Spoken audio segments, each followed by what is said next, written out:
देखिए, दिशा कमेटी की ये मीटिंग थी।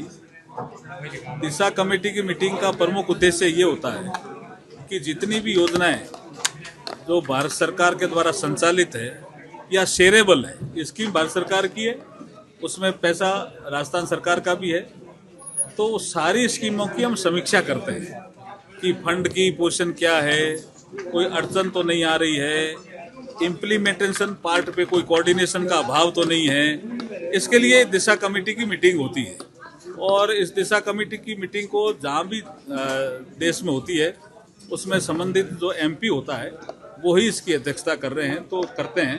तो मेरे जिम्मे ये काम दिशा मीटिंग का लेने का है। आज हमारे सुमित गोदारा जी भी जो मंत्री हैं राजस्थान सरकार में, वो भी इसमें सम्मिलित हुए। डॉक्टर विश्वनाथ जी भी हुए, हमारे नोखा के माननीय विधायक जी भी हुए, प्रमुख साहब भी हुए, तो सभी जनप्रतिनिधि थे, प्रधान भी थे, सभी थे और अच्छे अधिकारी भी सब थे। चर्चा अच्छी हुई और बीकानेर के विकास के लिए कुछ ऐसी इनोवेशन प्लान भी यहाँ चर्चा हुई, जैसे पोटास का जब उत्खनन होगा तो यहाँ फर्टिलाइजर के कारखाने लगेंगे।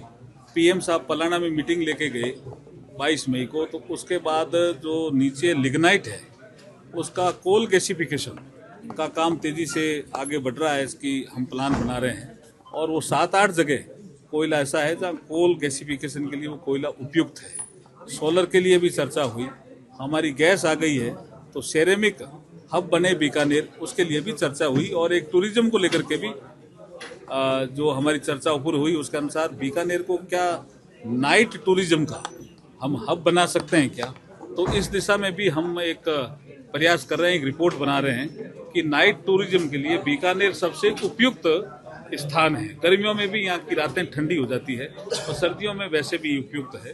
तो ये कुछ विषय थे तो इसकी चर्चा। रेलवे फाटक को लेकर किस तरह से बात हुई?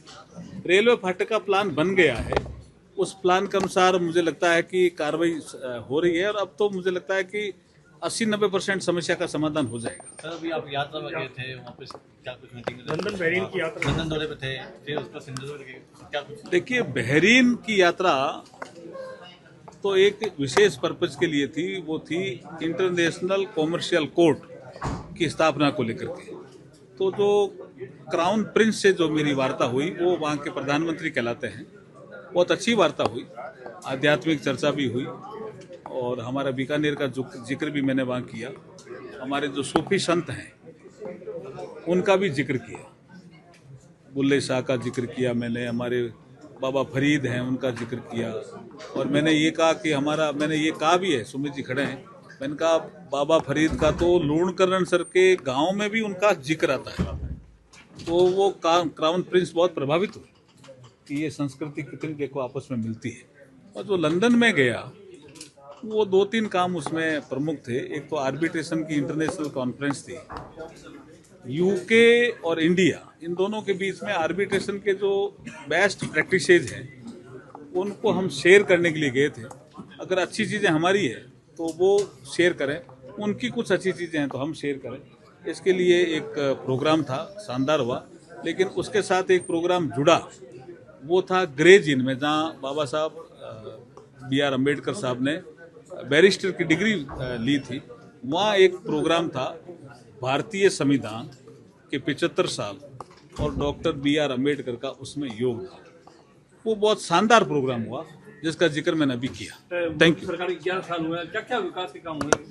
देखिए, कोई सेक्टर ऐसा नहीं है जिसमें विकास के काम नहीं हुए। सेक्टर कोई भी हो, रोड से लेकर के, रेलवे से लेकर के, स्पेस से लेकर के, आयुष से लेकर के, योग से लेकर के, एयरपोर्ट से लेकर के, कोई सेक्टर उठाओ ना, हर सेक्टर में ऐतिहासिक काम हुए। So watching the video. If you like it, please press the like button, share your views in the comment section, and please subscribe to India News TV for more such updates.